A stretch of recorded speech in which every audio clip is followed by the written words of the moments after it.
Chapter 1. Berlin in the New Year. Berliners, gaunt from short rations and stress, had little to celebrate at Christmas in 1944. Much of the capital of the Reich had been reduced to rubble by bombing raids. The Berlin talent for black jokes had turned to gallows humour. The quip of that unfestive season was, "Be practical, give a coffin." The mood in Germany had changed exactly 2 years before. Rumours had begun to circulate just before Christmas 1942 that General Paulus's Sixth Army had been encircled on the Volga by the Red Army. The Nazi regime found it hard to admit that the largest formation in the whole of the Wehrmacht was doomed to annihilation in the ruins of Stalingrad and in the frozen steppe outside. To prepare the country for bad news, Joseph Goebbels, the Reichsminister for Propaganda and Enlightenment, had announced a German Christmas, which in National Socialist terms meant austerity and ideological determination, not candles and pine wreaths and singing Stille Nacht, Heilige Nacht. By 1944, the traditional roast goose had become a distant memory. In streets where the facade of a house had collapsed, pictures could still be seen hanging on the walls of what had been a sitting room or bedroom. The actress Hildegard Knef gazed at a piano left exposed on the remnants of a floor. Nobody could get to it, and she wondered how long it would be before it tumbled down to join the rubble below. Messages from families were scrawled on gutted buildings to tell a son returning from the front that they were all right and staying elsewhere. Nazi Party notices warned looters will be punished with death.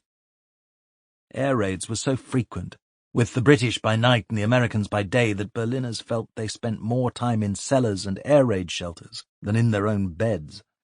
The lack of sleep contributed to the strange mixture of suppressed hysteria and fatalism. Far fewer people seemed to worry about being denounced to the Gestapo for defeatism, as the rash of jokes indicated. The ubiquitous initials LSR for Luftschutzraum, or air raid shelter, were said to stand for Lernt schnell Russisch, learn Russian quickly. Most Berliners had entirely dropped the Heil Hitler greeting. When Lothar Löwe, a Hitler youth who'd been away from the city, used it on entering a shop, everyone turned and stared at him. It was the last time he uttered the words when not on duty.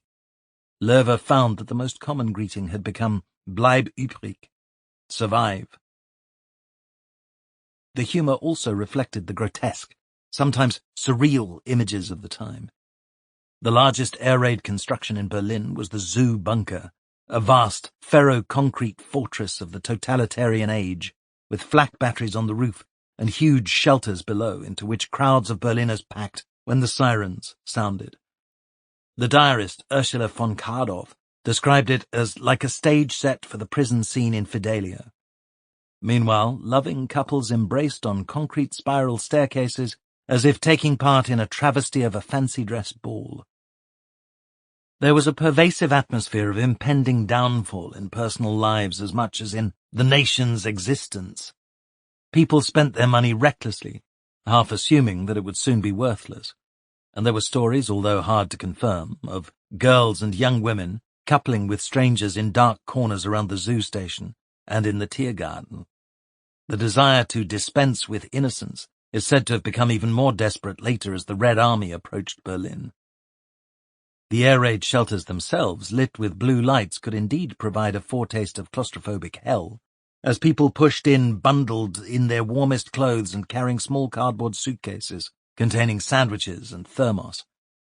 In theory, all basic needs were catered for in the shelters. There was a Sanitätsraum with a nurse, where women could go into labour. Childbirth seemed to be accelerated by the vibrations from bomb explosions, which felt as if they came as much from the centre of the earth as from ground level.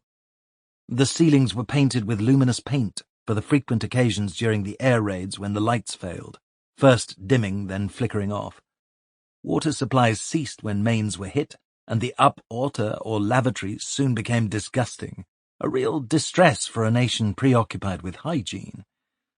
Often the lavatories were sealed off by the authorities because there were so many cases of depressed people who, having locked the door, committed suicide. For a population of around 3 million, Berlin did not have enough shelters, so they were usually overcrowded. In the main corridors, seating halls and bunk rooms The air was foul from overuse and condensation dripped from the ceilings. The complex of shelters under the Gesundbrunnen U-Bahn station had been designed to take 1,500 people, yet often more than 3 times that number packed in.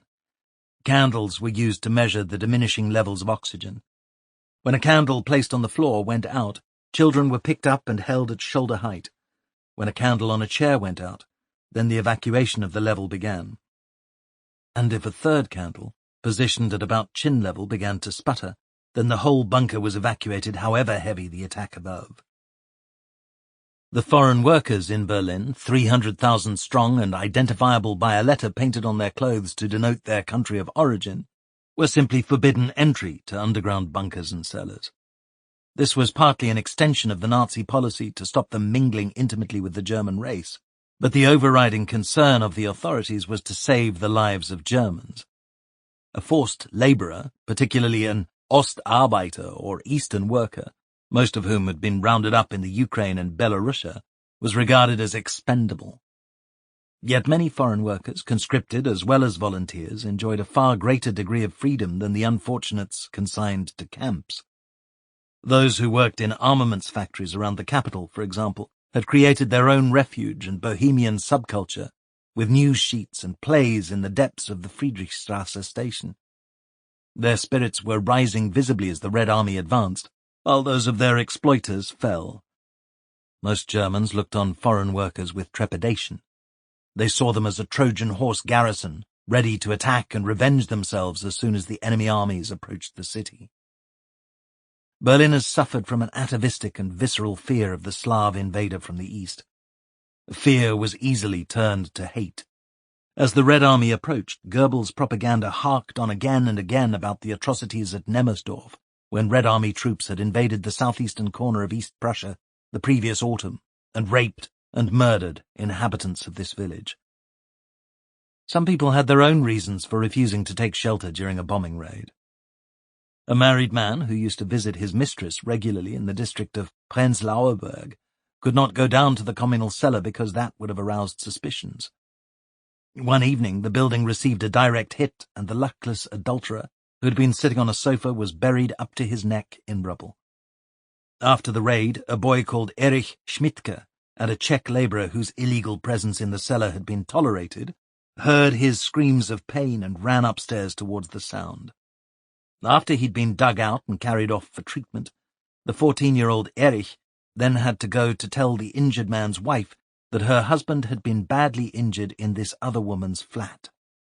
She started screaming in anger. The fact that he'd been with this woman agitated her far more than his fate. Children in those times received a harsh introduction to the realities of the adult world. General Günther Blumentritt, like most of those in authority, was convinced that the bombing raids on Germany produced a real Volksgenossenschaft, or patriotic comradeship. This may well have been true in 1942 and 1943, but by late 1944 the effect tended to polarize opinion between the hardliners and the war-weary. Berlin had been the city with the highest proportion of opponents to the Nazi regime, as its voting records before 1933 indicate. But with the exception of a very small and courageous minority, opposition to the Nazis had generally been limited to jibes and grumbles. The majority had been genuinely horrified by the assassination attempt against Hitler on the 20th of July 1944. And as the Reich's frontiers became threatened, both in the east and in the west, they drank in Goebbels' stream of lies that the Führer would unleash new wonder weapons against their enemies, as if he were about to assume the role of a wrathful Jupiter, flinging thunderbolts as a symbol of his power. A letter written by a wife to her husband in a French prison camp reveals the embattled mentality and the readiness to believe the regime's propaganda. "I have such faith in our destiny," she wrote, "that nothing can shake a confidence which is born from our long history, from our glorious past, as Dr. Goebbels says. It's impossible that things turn out differently. We may have reached a very low point at this moment, but we have men who are decisive. The whole country is ready to march, weapons in hand. We have secret weapons which will be used at the chosen moment, and we have, above all, a Führer whom we can follow with our eyes closed. Don't allow yourself to be beaten down. You must not at any price. The Ardennes offensive, launched on the 16th of December 1944, intoxicated Hitler loyalists with revived morale. The tables had at last turned. Belief in the Führer and in the Wunderwaffen, the miracle weapons such as the V2, blinded them to reality. Rumors spread that the US First Army had been completely surrounded and taken prisoner due to an anesthetic gas. They thought that they could hold the world to ransom and take revenge for all that Germany had suffered. Veteran NCOs appear to have been among the most embittered. Paris was about to be recaptured, they told each other with fierce glee. Many regretted that the French capital should have been spared from destruction the year before, while Berlin was bombed to ruins. They exulted at the idea that history might now be corrected. The German army's high command did not share this enthusiasm for the offensive in the West. General staff officers feared that Hitler's strategic coup against the Americans in the Ardennes would weaken the Eastern Front at a decisive moment. The plan was, in any case, vastly overambitious. The operation was spearheaded by the 6th SS Panzer Army of Oberstgruppenführer Sepp Dietrich and the 5th Panzer Army of General Hasso von Manteuffel. Yet the lack of fuel made it extremely unlikely that they would ever reach their objective of Antwerp, the Western Allies' main supply base. Hitler was fixated by dreams of dramatically reversing the fortunes of war and forcing Roosevelt and Churchill to come to terms. He had decisively rejected any suggestion of overtures to the Soviet Union, partly for the sound reason that Stalin was interested only in the destruction of Nazi Germany, but there was also a fundamental impediment.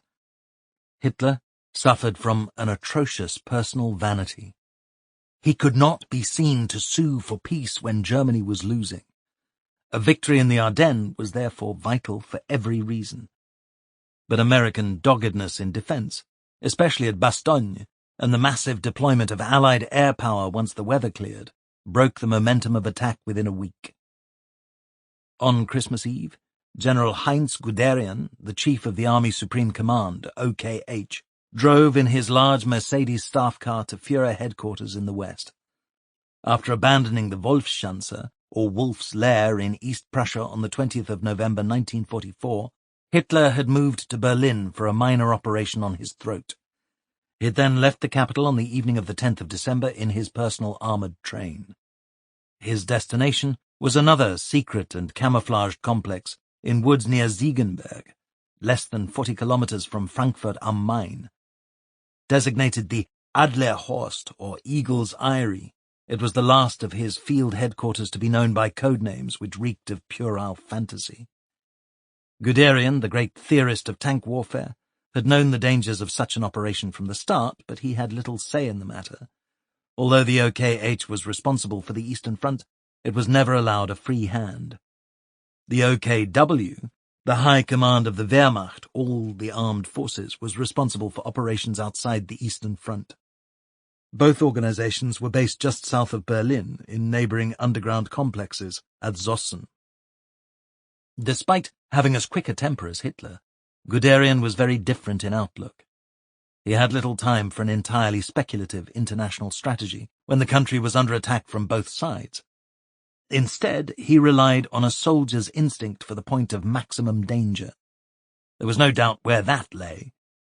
His briefcase contained the intelligence analysis of General Reinhard Gehlen, the head of Fremde Heere Ost, the military intelligence department for the Eastern Front. Gehlen calculated that around the 12th of January the Red Army would launch a massive attack from the line of the river Vistula. His department estimated that the enemy had a superiority of 11-1 in infantry, 7-1 in tanks, and 20-1 in artillery and also in aviation. Guderian entered the conference room at the Adlerhorst to find himself facing Hitler and his military staff, and also Heinrich Himmler, the Reichsführer SS, who after the July plot had also been made commander of the replacement army. Every member of Hitler's military staff had been selected for his unquestioning loyalty. Field Marshal Keitel, the chief of staff of the OKW, was famous for his pompous servility to Hitler.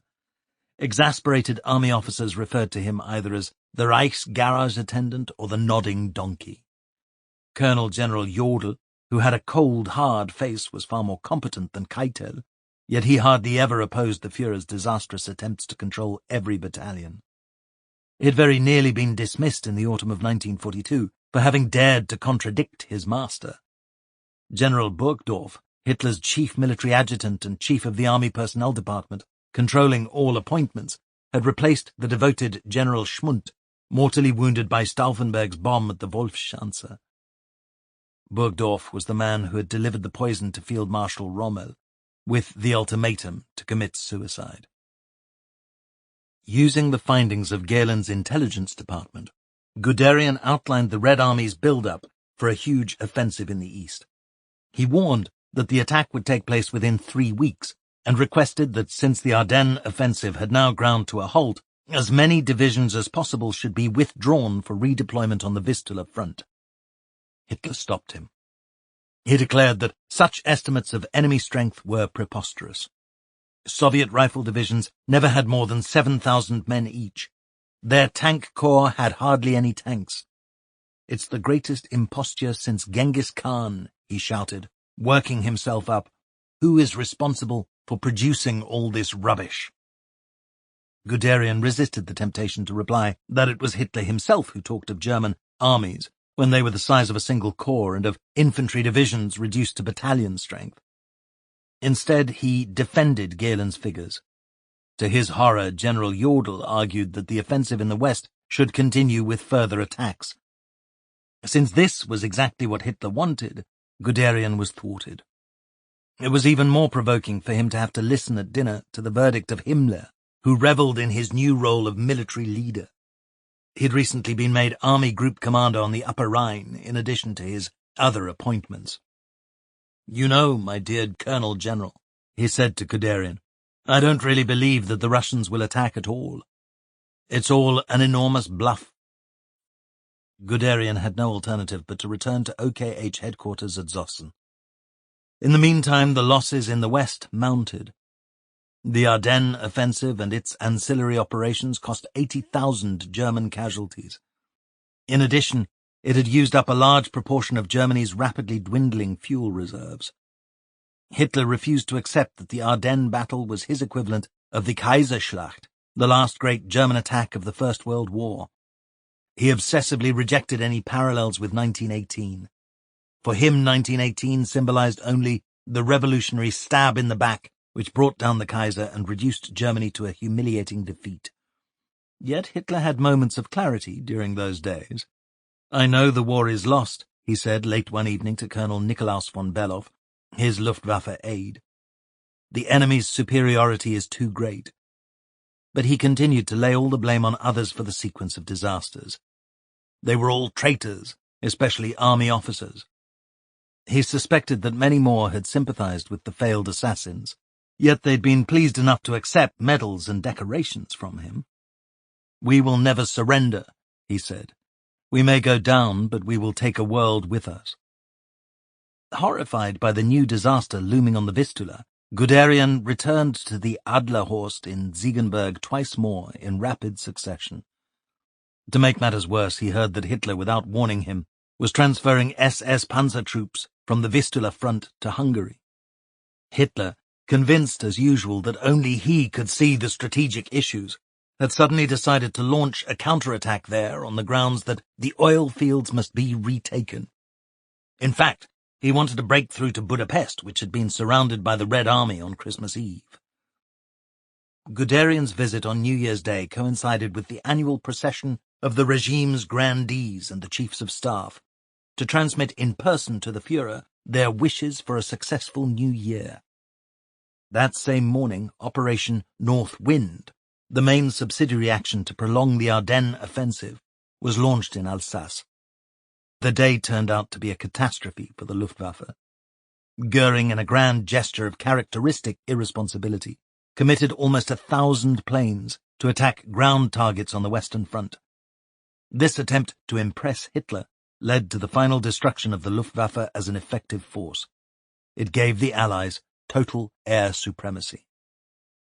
The Grossdeutscher Rundfunk broadcast Hitler's New Year speech that day. No mention was made of the fighting in the West, which suggested failure there, and surprisingly little was said of the Wunderwaffen. A number of people believed that the speech had been pre-recorded, or even faked. Hitler had not been seen in public for so long that wild rumours were circulating. Some asserted that he'd gone completely mad, and that Goering was in a secret prison because he'd tried to escape to Sweden. Some Berliners, fearful of what the year would bring, had not quite dared to clink glasses when it came to the toast, Prosit Neujahr. The Goebbels family entertained Colonel Hans-Ulrich Rudel, the Stuka ace and the most decorated officer in the Luftwaffe. They sat down to a dinner of potato soup as a symbol of austerity. The New Year holiday ended on the morning of the 3rd of January. The German devotion to work and duty remained unquestioned, however improbable the circumstances. Many had little to do in their offices and factories, owing to shortages of raw materials and parts, but they still set out on foot through the rubble or on public transport. Once again, miracles had been achieved repairing the U-Bahn and the S-Bahn tracks, even though few of the carriages had unbroken windows. Factories and offices were also freezing due to smashed windows, and so little fuel for heating. Those with colds or flu had to struggle on. There was no point attempting to see a doctor unless you were seriously ill. Almost all the German doctors had been sent to the army. Local surgeries and hospitals depended almost entirely on foreigners. Even Berlin's main teaching hospital, the Charité, included doctors from over half a dozen countries on its staff, including Dutch, Peruvians, Romanians, Ukrainians, and Hungarians. The only industry which appeared to be flourishing was armaments production, directed by Hitler's personal architect and wunderkind Albert Speer. On the 13th of January, Speer gave a presentation to Army Corps commanders in the camp at Kramnitz, just outside Berlin. He emphasized the importance of contact between front commanders and the war industries. Speer, unlike other Nazi ministers, did not insult his audience's intelligence. He disdained euphemisms about the situation and did not shrink from mentioning the catastrophic losses sustained by the Wehrmacht over the last 8 months. The Allied bombing campaign was not the problem, he argued. German industry had produced 218,000 rifles in December alone. This was nearly double the average monthly output achieved in 1941, the year the Wehrmacht had invaded the Soviet Union. The manufacture of automatic weapons had risen by nearly 4 times, and tank production nearly 5-fold. In December 1944, they had produced 1,840 armoured vehicles in a single month, over half what they'd made in the whole of 1941. This also included far heavier tanks. The trickiest problem, he warned them, was the shortage of fuel. Surprisingly, he said little of ammunition reserves. There was little point producing all these weapons if munitions production failed to keep pace. Speer spoke for over 40 minutes, reeling off his statistics with quiet professionalism. He did not rub in the fact that it was the massive defeats on the eastern and western fronts over the last 8 months which had reduced the Wehrmacht to such shortages in all types of weapons. He voiced the hope that German factories might reach a production level of 100,000 machine pistols a month by the spring of 1946. The fact that these enterprises relied largely on slave labourers, dragooned by the SS, was not of course mentioned. Speer also failed to remark upon their wastage, thousands of deaths a day, and the territories from which they came were about to diminish further. At that very moment, Soviet armies numbering over 4 million men were massed in Poland, along the river Vistula and just south of the East Prussian border. They were starting the offensive, which Hitler had dismissed as an imposture.